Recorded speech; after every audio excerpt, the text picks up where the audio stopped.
One. So, what is social Darwinism? Social Darwinism was created by Herbert Spencer and is a misguided social theory that attempts to adapt Charles Darwin's theory of natural selection principles and apply it to human society. This social theory promotes a culture that embraces the concept of survival of the fittest, whereby using it to explain poverty and to justify class distinctions between individuals, as well as the imbalances of power between races and nations.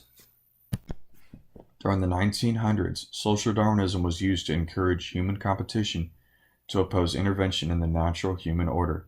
This was the idea that humans compete for the struggle of existence.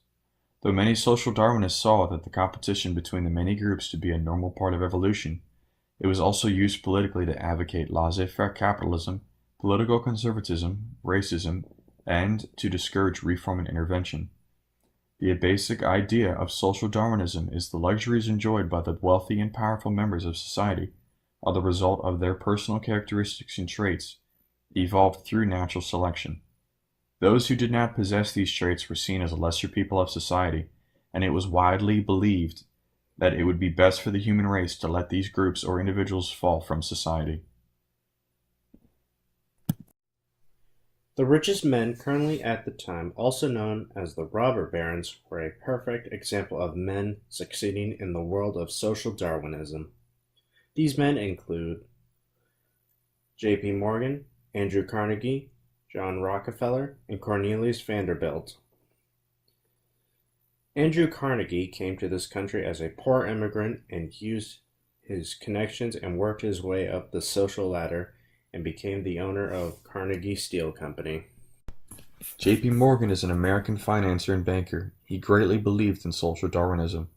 He was known for the industrial consolidation and was the leading financier of his time.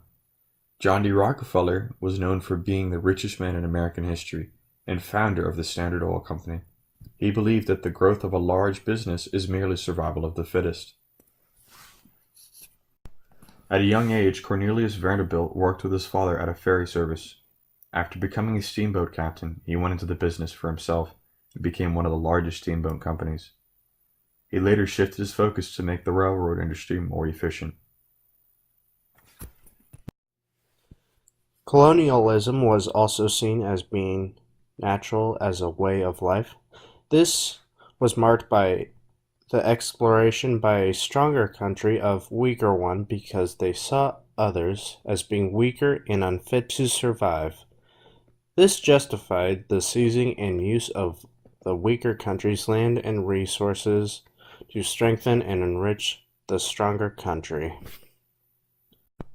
Throughout history, social Darwinism has been used for evil and has led to many atrocities all around the world, from genocides such as the Holocaust, where Hitler used social Darwinism as a justification to murder millions of Jews during World War II, for he believed that they had inferior genetics and were not fit for society.